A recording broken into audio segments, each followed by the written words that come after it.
नमस्कार दोस्तों, कैसे हैं? आई होप सब अच्छे होंगे। तो आज आपके लिए लेके आए हैं कक्षा 10 के बहुविकल्पीय प्रश्न जो कि हिंदी के हैं। और ये इम्पोर्टेंट प्रश्न हैं जो कि 20 नंबर के प्रश्न हिंदी में बहुविकल्पीय आते हैं। परीक्षा की दृष्टि से सभी प्रश्न जो हैं वो महत्वपूर्ण हैं। तो इनका जो पहला प्रश्न है वो है, प्रताप नारायण मिश्र लेखक हैं, यानी कि जो प्रताप नारायण मिश्र जी हैं वो लेखक हैं, किस युग के लेखक हैं? द्विवेदी युग के, भारतेंदु युग के, शुक्ल युग के या शुक्लोत्तर युग के? तो ये जो हमारा सही आंसर है वो हो जाएगा भारतेंदु युग के जो हैं लेखक हैं। अगला सवाल है कि शुक्ल युग की काल अवधि है वो जो कौन सी है? तो शुक्ल युग की जो काल अवधि है वो 1919 ईस्वी से लेकर 1938 तक की जो इसकी काल अवधि। तो तीसरा ऑप्शन हमारा ठीक हो जाएगा। अगला प्रश्न है, शुक्ल युग के सशक्त आलोचक एवं निबंधकार का नाम है?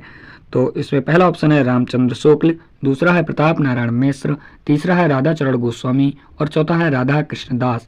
तो सही आंसर है वो है रामचंद्र शुक्ल जो है इस शुक्ल युग के सशक्त आलोचक एवं निबंधकार हैं।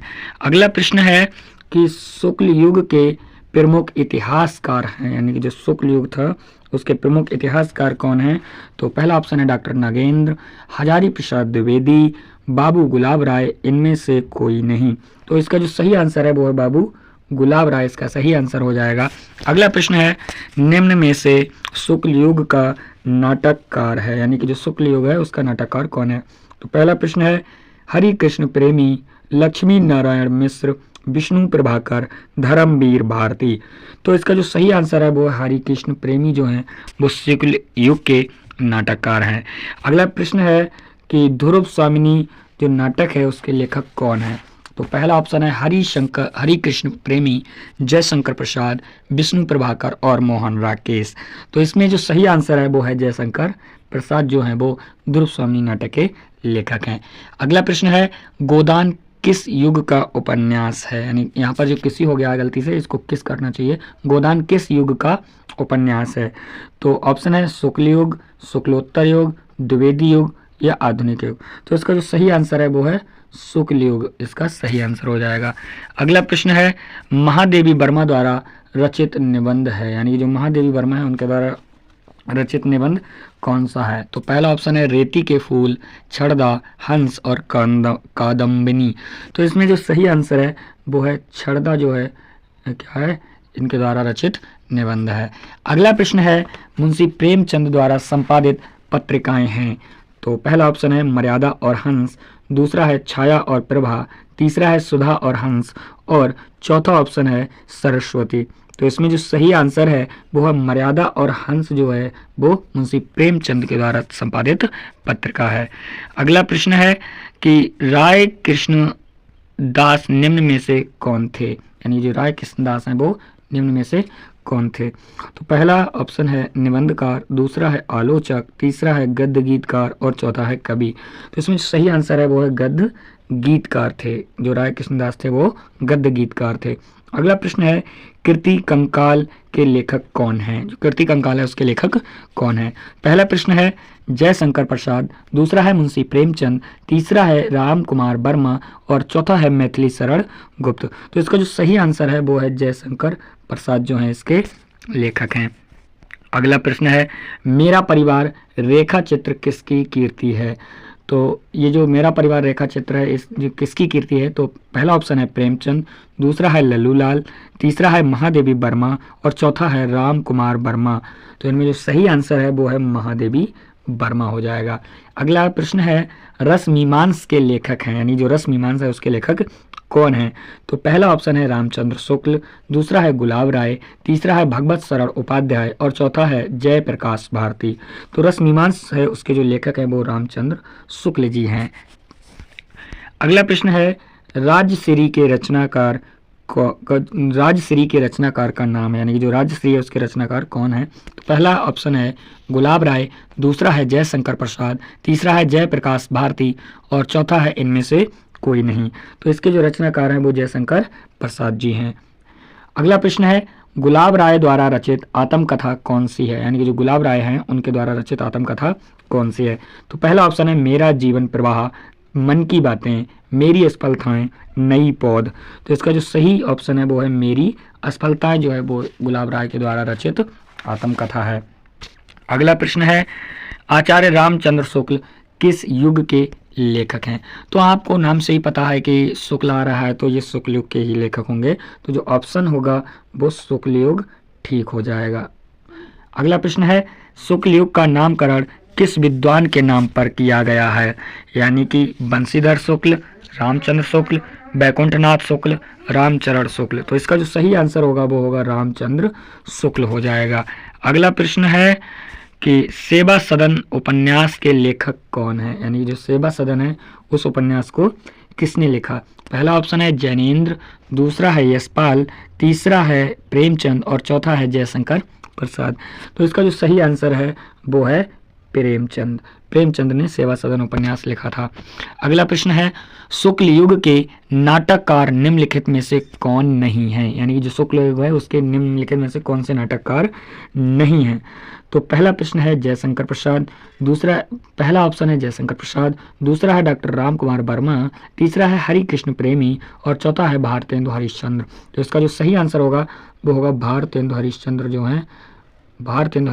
है वो शुक्ल युग के नाटककार नहीं है।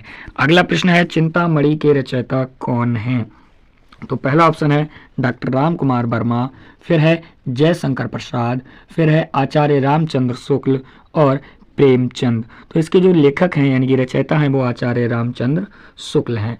अगला प्रश्न है पंच परमेश्वर कहानी के लेखक हैं, यानी जो पंच परमेश्वर कहानी है उसके लेखक कौन है? तो पहला ऑप्शन है आचार्य रामचंद्र शुक्ल, दूसरा है प्रेमचंद, तीसरा है यशपाल और चौथा है राजेंद्र यादव।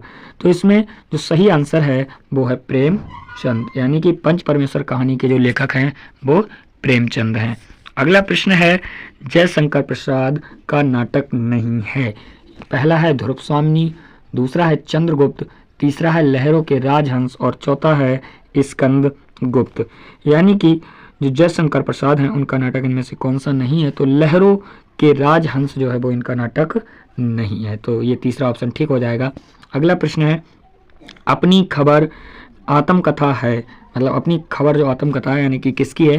पहला ऑप्शन है पांडे बेचन शर्मा उग्र की, दूसरा है डॉक्टर राजेंद्र प्रसाद की, तीसरा है हरिवंश राय बच्चन की और चौथा है श्याम सुंदर दास की। तो इसका जो सही आंसर है वो है पांडे बेचन शर्मा उग्र की। ठीक है। अगला जो प्रश्न है वो है पांचांग दर्शन के रचनाकार कौन है? तो पहला ऑप्शन है मथुरा नाथ शुक्ल, दूसरा है लल्लू लाल, तीसरा है सदल मिश्र और चौथा है इंसा अल्लाह खां। तो जो इसका सही आंसर है वो है मथुरा नाथ शुक्ल हो जाएगा, इसका सही आंसर हो जाएगा। अगला प्रश्न है हंस पत्रिका के संपादक थे, यानी जो हंस पत्रिका है उसके संपादक कौन थे? तो पहला ऑप्शन है मुंशी प्रेमचंद, जयशंकर प्रसाद, निराला, महादेवी वर्मा। तो इसका जो सही आंसर है वो मुंशी प्रेमचंद है। अगला प्रश्न है कि आचार्य रामचंद्र शुक्ल एक हैं, तो वो कवि हैं, आलोचक हैं, उपन्यासकार हैं या नाटककार हैं? तो प्रश्न है कि आचार्य रामचंद्र शुक्ल एक हैं, तो वो एक आलोचक हैं। अगला प्रश्न है कि आकाशदीप के लेखक हैं, यानी जो आकाशदीप है उसके लेखक कौन है? तो पहला ऑप्शन है अमरकांत, दूसरा है आचार्य रामचंद्र शुक्ल, तीसरा है जयशंकर प्रसाद और चौथा है निराला। तो इसका सही ऑप्शन है जयशंकर प्रसाद। अगला प्रश्न है शुक्ल युग के प्रसिद्ध उपन्यासकार कौन है, मतलब शुक्ल युग के प्रसिद्ध उपन्यासकार हैं? तो पहला ऑप्शन है रांगेय राघव, धर्मवीर भारती, भगवती चरण वर्मा और मनु भंडारी। तो सही आंसर जो है वो भगवती चरण वर्मा है, ये शुक्ल युग के एक प्रसिद्ध उपन्यासकार हैं। अगला प्रश्न है कि उपन्यास भूले बिसरे चित्र के लेखक हैं। तो जो उपन्यास है भूले बिसरे उसके जो लेखक हैं वो भगवती चरण वर्मा हैं। अगला प्रश्न है कि शुक्लोत्तर युग के प्रमुख हिंदी आलोचक हैं। तो पहला ऑप्शन जो है वो है कि आचार्य हजारी प्रसाद द्विवेदी, पंडित नंदू दुलारे वाजपेयी, यह दोनों और इनमें से कोई नहीं। तो हमारा जो सही आंसर है वो होगा यह दोनों, क्योंकि ये दोनों लोग ही शुक्लोत्तर युग के प्रमुख हिंदी आलोचक हैं। अगला प्रश्न है छायावादोत्तर युग के प्रमुख कवि हैं। तो रामधारी सिंह दिनकर जी जो हैं वो छायावाद युग के प्रमुख कवि हैं। अगला प्रश्न है कलम का सिपाही के लेखक हैं। तो पहला ऑप्शन है अमृत राय, दूसरा है गुलाब राय, तीसरा है मुंशी इंसा अल्लाह खां और चौथा है बैद्यनाथ मिश्र। तो जो इसका आंसर है वो है अमृत राय। कलम का सिपाही जो है वो किसने लिखा है? अमृत राय ने लिखा है। अगला प्रश्न है हिंदी गद्य की प्रमुख विधा निबंध के लेखक कौन है, यानी कि इसके निबंध के लेखक हैं। तो पहला ऑप्शन है मोहन राकेश, दूसरा है यशपाल, तीसरा है प्रेमचंद और चौथा है राम वृक्ष बेनीपुरी। तो इसका जो सही आंसर है वो है राम वृक्ष बेनीपुरी, इसका सही आंसर हो जाएगा। अगला प्रश्न है अर्धनारीश्वर के लेखक हैं, यानी कि जो अर्धनारीश्वर है उसके लेखक कौन है? तो पहला ऑप्शन है विष्णु प्रभाकर, दूसरा है प्रेमचंद, तीसरा है जयशंकर प्रसाद और चौथा है चतुर्सेन शास्त्री। तो इसका जो सही आंसर है वो है विष्णु प्रभाकर, इसका सही आंसर है। अगला प्रश्न है शुक्ल उत्तर युग के प्रमुख कहानीकार हैं, यानी शुक्ल उत्तर युग है उसके प्रमुख कहानीकार कौन है? तो इसमें इला चंद्र जोशी और मोहन राकेश दोनों ही शुक्ल उत्तर युग के कहानीकार हैं। तो ये ऑप्शन 3 हमारा ठीक हो जाएगा। अतः सागर के लेखक कौन हैं? तो जो अतः सागर है उसके लेखक हैं जयप्रकाश भारती जी, उसके लेखक हैं जयप्रकाश भारती जी, उसके लेखक हैं। अगला प्रश्न है मेरी आत्मकथा जीवनी के लेखक हैं। तो पहला ऑप्शन है doctor Rajendra Prasad, doctor Hazari Prasad, doctor Jaishankar Prasad, doctor Harivansh Rai Bachchan. तो पहला ऑप्शन जो है वो डॉक्टर राजेंद्र प्रसाद ठीक हो जाएगा। अगला प्रश्न है सागर की लहरों पर डॉक्टर भगवत शरण उपाध्याय द्वारा रचित कौन सी विधा है? तो पहला ऑप्शन है निबंध, दूसरा है आलोचना, तीसरी है यात्रा व्रत और चौथी है संस्मरण। तो इसका जो सही ऑप्शन है वो है यात्रा व्रत, इसका ठीक आंसर हो जाएगा। अगला प्रश्न है लहरों के राजहंस के लेखक कौन है, यानी कि जो लहरों के राजहंस है उसके लेखक कौन है? पहला ऑप्शन है मोहन राकेश, दूसरा है प्रेमगन, तीसरा है गुलाब राय और चौथा है रामधारी सिंह दिनकर। तो पहला ऑप्शन ठीक हो जाएगा, मोहन राकेश जो है वो इसके लेखक हैं। फिर है गेहूं और गुलाब किसकी रचना है? तो पहला ऑप्शन है रामविलास शर्मा, राम वृक्ष बेनीपुरी, प्रेमचंद, महादेवी वर्मा। तो राम वृक्ष बेनीपुरी इसका सही आंसर हो जाएगा। अगला प्रश्न है भगवत शरण उपाध्याय द्वारा रचित निबंध कौन सा है, यानी जो भगवत शरण उपाध्याय हैं उनके द्वारा रचित निबंध जो है वो या उपन्यास कौन सा है? भगवत शरण उपाध्याय द्वारा रचित निबंध कौन सा है? तो इसमें जो सही आंसर है वो ठूटा आम जो है वो निबंध भगवत शरण उपाध्याय द्वारा लिखा गया है। अगला है अनाम दास का पोथा उपन्यास की रचना किसने की?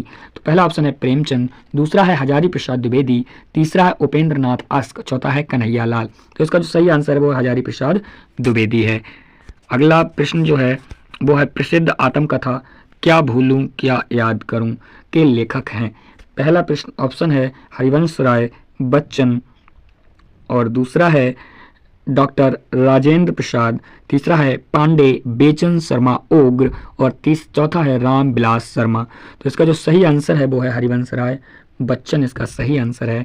अगला प्रश्न है निम्नलिखित में से कौन प्रसिद्ध यात्रा साहित्यकार है? तो इसका पहला ऑप्शन है जयशंकर प्रसाद, दूसरा है प्रेमचंद, तीसरा है राहुल सांकृत्यायन और चौथा है हजारी प्रसाद द्विवेदी। जो सही आंसर है वो राहुल सांकृत्यायन वाला जो है ठीक हो जाएगा। अगला प्रश्न है शेखर एक जीवनी उपन्यास के लेखक हैं, यानी कि शेखर एक जीवनी है जो है वो उस उपन्यास के लेखक कौन है? पहला ऑप्शन है धर्मवीर भारती, दूसरा है प्रेमचंद और तीसरा है फणीश्वर नाथ रेणु, चौथा है अज्ञे। तो इसका जो सही आंसर है वो अज्ञे हो जाएगा। अगला है अनंत आकाश के रचनाकार हैं, जो अनंत आकाश है उसके रचनाकार कौन है? तो पहला ऑप्शन है डॉक्टर धर्मवीर भारती, दूसरा है जयप्रकाश भारती, तीसरा है जयशंकर प्रसाद और चौथा है यशपाल। तो इसके आंसर है वो जयप्रकाश भारती जी हैं। अगला है मैला आंचल के रचनाकार कौन है? तो पहला ऑप्शन है मोहन राकेश, दूसरा है फणीश्वर नाथ रेणु और अगला है प्रेमचंद और अगला है जयशंकर प्रसाद। तो इसका जो सही आंसर है वो फणीश्वर नाथ रेणु, क्या है फणीश्वर नाथ रेणु, इसका सही आंसर हो जाएगा। अगला प्रश्न जो है वो है चेखव एक इंटरव्यू के लेखक हैं। तो पहला ऑप्शन है राजेंद्र यादव, रामविलास शर्मा, प्रभाकर माचवे, देवेंद्र सत्यार्थी। तो इसका जो सही आंसर हो जाएगा वो राजेंद्र यादव हो जाएगा। क्या हो जाएगा? राजेंद्र यादव, इसका सही आंसर हो जाएगा।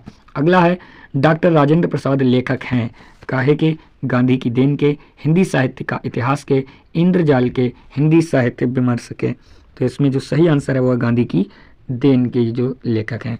अगला प्रश्न है साहित्य और कला रचना है पद्मलाल पुन्नालाल बख्शी की, सुमित्रा नंदन पंत की, भगवत शरण उपाध्याय की, जयप्रकाश भारती की। तो इसका जो सही आंसर है वो है भगवत शरण उपाध्याय की जो है साहित्य और कला रचना है। अगला प्रश्न है शुक्लोत्तर युग के लेखक हैं। पहला ऑप्शन राधाचरण गोस्वामी, दूसरा चतुर्सेन शास्त्री, तीसरा दौलत राम, चौथा धर्मवीर भारती। तो इसका जो सही आंसर है वो धर्मवीर भारती है। अगला प्रश्न है गद्य को कवियों की कहा गया है, यानी गद्य है उसको कवियों की क्या कहा गया है। पहला ऑप्शन है भंगिमा, दूसरा है कसौटी, तीसरी है ताल और चौथी है रेखा। तो इसको जो कहा गया है वो है कसौटी कहा गया है। अगला प्रश्न है तौलिए किस विधा पर आधारित है, नाटक, निबंध, एकांकी या कहानी। तो इसका सही आंसर है वो है एकांकी। अगला जो प्रश्न है वो है निम्न में से नाटक विधा के लेखक हैं, निम्न में से नाटक विधा के लेखक हैं। पहला ऑप्शन है बद्री नारायण चौधरी प्रेमगन, दूसरा है श्रीनिवास दास, फिर है जैनेन्द्र कुमार और चौथा है कृष्णा सोबती। तो इसका सही आंसर जो है वो बद्री नारायण चौधरी प्रेमगन हो जाएगा। अगला प्रश्न है सूरज का सातवां घोड़ा हिंदी साहित्य की कौन सी विधा है। पहला है निबंध, दूसरा है उपन्यास, तीसरा है डायरी और चौथा है कविता। तो इसका जो सही आंसर है वो उपन्यास हो जाएगा। अगला प्रश्न है गबन की विधा है, यानी कि जो गबन है उसकी विधा कौन सी है। तो जो गबन की विधा है चार ऑप्शन है नाटक, एकांकी, उपन्यास या कहानी। तो सही आंसर इसका हो जाएगा उपन्यास। जो गबन है वो एक उपन्यास है। फिर है गुनाहों का देवता रचना की विधा है, इसका भी उपन्यास ही है, गुनाहों का देवता भी एक उपन्यास है। अगला प्रश्न है त्याग पत्र किस विधा की रचना है, यानी कि जो त्याग पत्र है उसकी विधा क्या है, जीवनी, उपन्यास, नाटक, निबंध। तो त्याग पत्र भी एक उपन्यास है।